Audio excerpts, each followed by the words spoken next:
माहौल गहमा गहमी भरा था। आज बेटा और बहू सामान इधर से उधर करने में लगे हुए थे। मेनका जी उन दोनों को एकटक देखी जा रही थी। उनकी समझ में नहीं आ रहा था कि आखिर माजरा क्या है। तुम दोनों क्या उठापटक कर रहे हो? और आज ये लोग कौन थे जिन्हें तुम घर दिखा रहे थे? मेनका जी ने हड़बड़ाते हुए अपने बेटे रितेश से पूछा। अम्मा, आप भूल गई क्या? मैंने आपको कल ही बताया था कि मुझे अब ऑस्ट्रेलिया में नौकरी मिल गई है और साथ में दिव्या को भी बाद में नौकरी मिलने के चांसेस हैं। तो हम दोनों अपना सामान पैक कर रहे हैं। अभी मिंटू भी छोटा है तो उसको भी वहाँ नर्सरी में एडमिशन मिल ही जाएगा। जब हम सब लोग विदेश ही चले जाएंगे तो यहाँ घर का ख्याल कौन रखेगा? इसलिए हमने यह घर बेचने का फैसला किया है। और जो दो लोग सुबह घर आए थे वो घर देखकर फाइनल करने आए थे। मेनका जी को एक बार में तो कुछ समझ नहीं आया कि ये रितेश क्या कह रहा है। उन्होंने रितेश से दोबारा पूछने की कोशिश की, आखिर ये क्या कहना चाहता है। वह कुछ पूछती उसके पहले ही रितेश ने फिर अम्मा से कहा, हम आपको भी साथ लेकर चलते हैं, लेकिन अभी आपका पासपोर्ट और वीज़ा नहीं बना है और वहाँ का रहन सहन, वहाँ की भाषा आपको समझने में अभी मुश्किल होगी। इसलिए पहले हम दोनों ही चले जाते हैं, वहाँ देख कर आएंगे, उसके बाद आपको भी अपने साथ लेकर चलेंगे। कुछ ही दिनों की बात है ना माँ, इतना आप संभाल लेंगे। मेनका जी अपने बेटे रितेश की बातें सुनकर अचंभित रह गई। उन्हें तो जैसे अपने कानों पर विश्वास ही नहीं हो रहा था। वह अपने बेटे रितेश से पूछती है, लेकिन यह फैसला कब किया? तुम लोगों ने एक बार भी इस बूढ़ी माँ से पूछना जरूरी नहीं समझा? और अगर यह घर बेच दोगे तो मैं कहाँ रहूँगी? रितेश की बात खत्म हुई तो मेनका जी लड़खड़ा कर बोली। वह कुछ और कहना चाहती थी कि उसके पहले ही बहू दिव्या बोली, अम्मा जी, हम आपको यहाँ कहाँ छोड़कर जा रहे हैं? यही तो समस्या है। दिव्या थोड़ी हड़बड़ाती हुई बोली, हम आपको बता ही नहीं पाए कि हमें घर क्यों बेचना पड़ा। मेनका जी की समझ में नहीं आ रहा था कि यह दोनों अचानक ये क्या कह रहे हैं और रितेश ने किसकी अनुमति से ये घर बेचने का निर्णय लिया है। और घर बेचने के पहले उसने अपनी माँ को बताना भी उचित नहीं समझा। यही सब बातें सोच सोच कर मेनका जी का दिल बैठा जा रहा था। वहीं रोना भी आ रहा था और परिवार की होते हुए भी आज उन्हें एकदम अकेला सा लग रहा था। दरअसल उनके पति राम सिंह जी का स्वर्गवास हुए वर्षों हो चुके थे। उनकी 2 संतानें थीं, बड़ी बेटी रानी और छोटा बेटा रितेश। क्योंकि उनके पति राम सिंह जी ने अपनी पूरी पूंजी लगाकर यह 2 मंजिला मकान खड़ा किया था, यह सोचकर कि पूरा परिवार इकट्ठा रहेगा और उनके दामाद का भी आना जाना लगा रहेगा। इसलिए घर जितना बड़ा हो, हवादार हो, उतना ही अच्छा है। पर बेचारे राम सिंह जी अपने खून पसीने से निर्मित इस घर का सुख भोग नहीं पाए थे। मृत्यु उनको बहुत जल्दी बुलाकर ले गई थी। पति का देहांत होने के बाद उन्हें अपने बेटे रितेश का ही तो सहारा था और उसी का दूर चले जाने से उनका मन बर्दाश्त नहीं कर पा रहा था। उन्होंने रितेश की बात मानकर ही तो यह घर उसके नाम किया था। यहाँ तक कि वसीयत का पक्के पेपर बनवाने और रजिस्ट्री करवाने में उनके 8-9 लाख रुपए लग गए थे। यह सब कानूनी बातें तो उन्हें बाद में उनकी बेटी रानी ने समझाई थी कि अगर उन्होंने रितेश को अपनी प्रॉपर्टी गिफ्ट भी की होती तो वह जब तक जीवित है तब तक अपनी वसीयत को बदल सकती थी, या यूं कहें कि वह कभी भी वसीयतनामा रद्द कर सकती थी। लेकिन रितेश भी बहुत चालाक था। उसने प्रॉपर्टी के पक्के पेपर बनवाकर रजिस्ट्री अपने नाम से करवा दी थी ताकि वह आगे जाकर इस घर को बेच सके। तब भोली भाली मेनका जी इतनी दांवपेच कहाँ जानती थी, और उन्होंने कभी सपने में भी नहीं सोचा होगा कि उनका बेटा ही उनसे धोखा करेगा। तब तो रितेश कितनी मिन्नतें करके उनको मना रहा था कि अगर घर रितेश के नाम पर कर दिया जाए तो उसे अपने लोन में भी रियायत मिल जाएगी और साथ ही बहुत सारी चीज़ें लोन पर खरीद पाएगा। यहाँ तक कि पता नहीं रितेश ने उन्हें क्या क्या समझाया कि पर्सनल लोन, यह लोन, वह लोन आदि, और भी बहुत कुछ। और जब अंत में उसने उदास होकर यह कहा कि अम्मा, यह लोन लेने के लिए घर मेरे नाम होना बहुत ज़रूरी है, तब तो कुछ ममता और कुछ नासमझी में मेनका जी ने घर रितेश के नाम पर कर दिया। आखिर एक माँ का दिल था ना, जो अपने बच्चों को उदास नहीं देख सकती थी। लेकिन जब यह बेटा ही छलिया था तो क्या कहा जा सकता है। बस यही एक गलती हो गई उनसे। उनका और उनके पति राम सिंह जी के सपनों का घर, जो मेनका जी ने भरोसा करके अपने इकलौते बेटे रितेश के नाम कर दिया, उसी के हाथ से आज बेघर होती जा रही थी। और अब उन्हें बहुत पछतावा हो रहा था।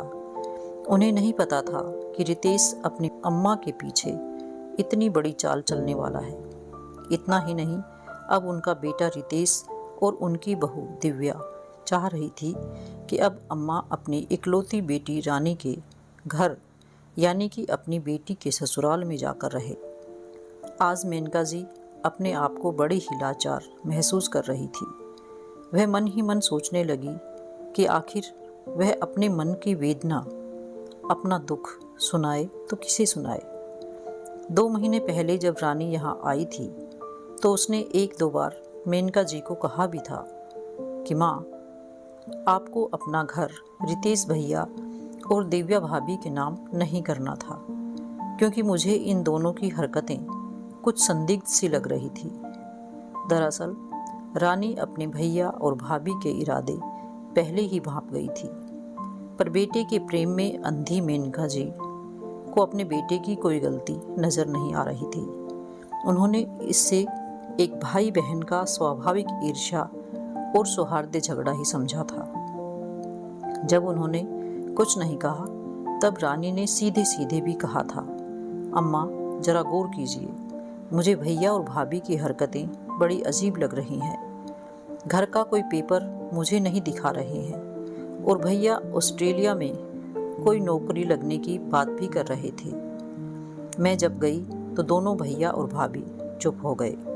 क्या आपको पता है कि हमारे घर से कोई बाहर ऑस्ट्रेलिया जाने वाला है? क्योंकि कुछ लोग अभी आए थे जो वीज़ा और एड्रेस कंफर्म कर रहे थे, तो मुझे शक हुआ कि कहीं भैया की नौकरी इंडिया से बाहर तो नहीं लग गई। पर उस वक्त मेनका जी ने पता नहीं कैसे रानी की बात पर इतना ध्यान नहीं दिया, और अब दूसरे ही महीने रानी की बात एकदम सही निकली थी। अब मेनका जी बड़े ही असमंजस में थी। कुछ दिन इसी ऊहापोह में गुजर गए कि क्या करे क्या नहीं। एक दिन जब घर में कोई नहीं था तब उन्होंने अपनी बेटी रानी को फ़ोन लगाया और मेनका जी ने उसे सारी बातें धीमे स्वर में बताई। रानी ने अपनी माँ का सारा हाल सुनकर उन्हें बहुत कुछ समझाया और कहा, माँ, अब तुम्हें ज़्यादा डरने की ज़रूरत नहीं है, और उन्हें अपने अधिकारों के प्रति सजग करते हुए जो कहा उससे मेनका देवी जी की हिम्मत थोड़ी बढ़ी और उन्हें बहुत जल्दी अपनी बात रितेश से कहने का मौका भी मिल गया। अगले 2 दिन बाद ही रितेश ने उनसे कहा कि अम्मा, अब आपने क्या सोचा है? कुछ दिनों के बाद आपको रानी दीदी के घर जाकर रहना पड़ेगा। यह बात आपने रानी दीदी को बताई है कि नहीं? पहले तो वह अपने बेटे और बहू की बातें ध्यान से सुननी जा रही थी, और फिर ऐसा हुआ जिसकी उम्मीद रितेश और दिव्या ने कभी नहीं की थी। मेनका जी कुछ देर सुनती रही थी। उन्होंने रितेश और दिव्या से कहा, वह सब तो ठीक है, लेकिन तुमने अपनी ऑस्ट्रेलिया जाने की बात मुझे पहले क्यों नहीं बताई? यह मेरे अधिकार में है कि मैं तुम्हें और रानी को अपनी देखभाल करने के लिए कहूँ, क्योंकि सीनियर सिटीजन का एक अधिकार होता है, maintenance and welfare of parents and senior citizen, जिसके तहत यह है कि वृद्धावस्था में बुजुर्गों के बच्चे उनकी देखभाल करेंगे। नहीं तो मैं तुम्हें इस बात के लिए सावधान करना चाहूँगी, एक तो मुझ पर भावनात्मक दबाव बनाकर घर अपने नाम करा लिया, और दूसरा मुझे ही मेरे घर से बाहर बेसहारा छोड़कर जा रहे हो। इन दोनों ही बातों पर अगर मैंने वकील को बुलाया या मैंने कोर्ट कचहरी किया तो तुम दोनों को सजा हो सकती है और तुम्हारी बदनामी होगी, वह अलग। इसलिए या तो तुम लोग मुझे अपने साथ लेकर चलो या फिर कुछ भी करके यह घर फिर से मेरे नाम करो, या मैं वकील से मिलकर वसीयत रद्द करके फिर से घर अपने नाम करा सकती हूँ। इसके अलावा मैं और कुछ नहीं जानती। मेनका जी के चेहरे पर गजब का आत्मविश्वास था। आज वह अपने सामने किसी को भी बोलने का मौका नहीं दे रही थी। रितेश चौंक गया। कदाचित उसने अपनी सीधी सादी अम्मा की इतनी शक्ति वाली आवाज़ बरसों से नहीं सुनी थी। अब दिव्या भी लड़खड़ाते हुए, अम्मा जी आप ये क्या कह रही हैं?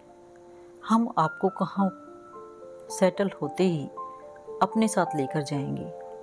अब क्योंकि दिव्या ने उनसे कहा था, इसलिए मेनका जी ने दिव्या की तरफ मुखातिब होकर कहा, नहीं बहू, तुम तो रहने ही दो। जब मेरा खुद का बेटा ही मुझसे पराया जैसा व्यवहार करता है तो मैं तुमसे क्या उम्मीद करूं? मुझे अब किसी की बात का कोई भरोसा नहीं।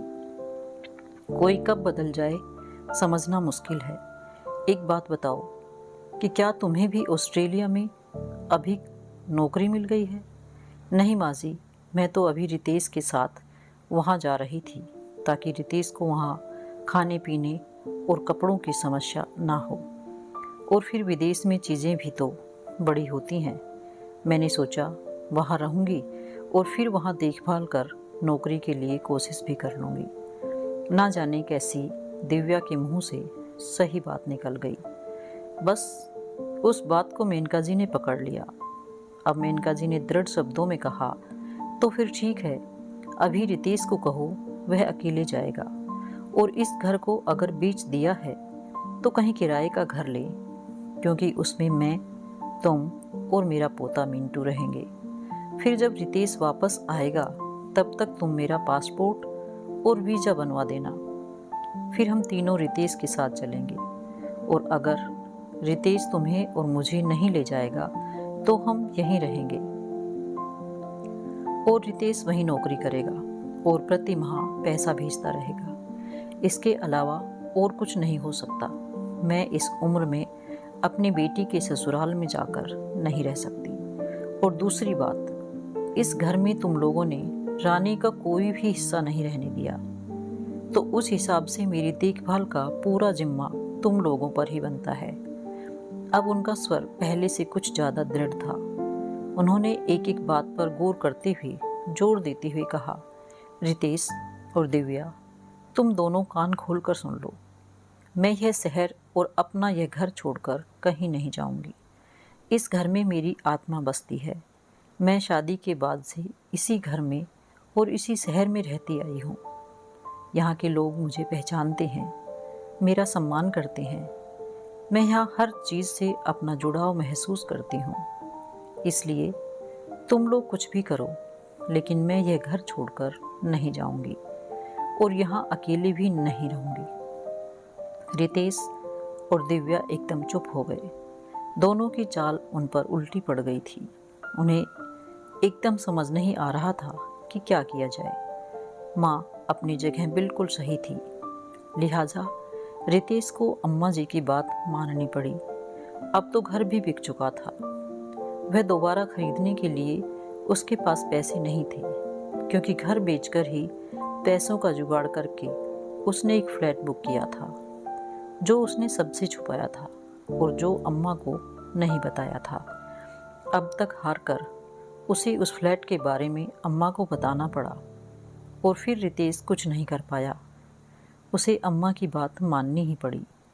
दिव्या, अम्मा और मोंटू उस फ्लैट में शिफ्ट हो गए जो रितेश ने पहले ही बिना किसी को बताए लिया था, और रितेश अकेले ही ऑस्ट्रेलिया चला गया। अब मेनका जी बहुत खुश थी। यह सब उन्हें उनकी बेटी रानी ने ही समझाया था, और आज रानी की समझाई हुई एक एक बात को उन्होंने याद रखा था और बेटा बहू से तर्क संगत बात की थी। ऐसे भाई भाभी दोनों उन्हें बुढ़ापे में अकेले छोड़कर नहीं जा पाए, और एक तरह से उन्होंने रितेश और दिव्या को सबक भी सिखाया था कि माँ के साथ धोखा करना, ऐसा व्यवहार करना अब संभव नहीं है, क्योंकि अब उनकी माँ सिर्फ उनकी माँ नहीं, एक जिम्मेदार सीनियर सिटीजन भी है जिसे अपने अधिकार और कर्तव्य के बारे में पूरी जानकारी है। अब रितेश अच्छी तरह जानता था कि वह माँ को और मूर्ख नहीं बना सकता।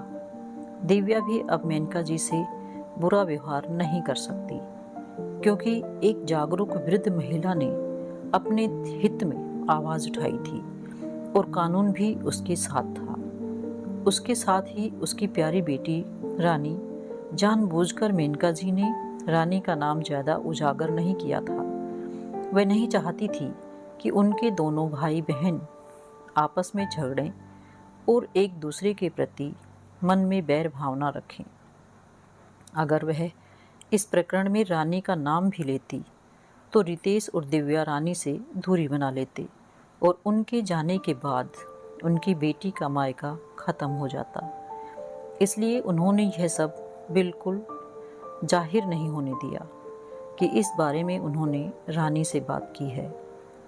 अब रानी ने ही उन्हें अपने अधिकारों के प्रति जानकारी दी है। दोस्तों, जब तक हम अपने अधिकारों के प्रति सजग नहीं रहते, तब तक लोग हमारा गलत फ़ायदा उठाते हैं। इसलिए हर इंसान को अपने अधिकारों के बारे में पूरा ज्ञान होना चाहिए। कम से कम बुजुर्गों को तो हमेशा अपने हित में सोचना होने चाहिए, क्योंकि पैसा देखकर किसी की भी नीयत कभी भी बदल सकती है। अंत में आपसे यही कहना चाहूँगी कि जैसे रितेश और दिव्या मेनका जी को मूर्ख बना रहे थे, तो रानी उनकी बेटी ने उन्हें जागरूक किया था। वैसे ही अगर आपके आसपास, आपके घर में भी किसी बुजुर्ग के साथ अन्याय हो रहा हो, तो आप उनका ज़रूर साथ दीजिए और उनकी आवाज़ बनिए। दोस्तों, उम्मीद करते हैं आपको कहानी पसंद आई होगी। कहानी पसंद आई हो तो वीडियो को लाइक करें। चैनल पर पहली बार आए हो तो सब्सक्राइब करके बेल आइकन दबाना ना भूलें। कहानी को पूरा देखने के लिए दिल से धन्यवाद। मिलते हैं एक नई कहानी के साथ। धन्यवाद।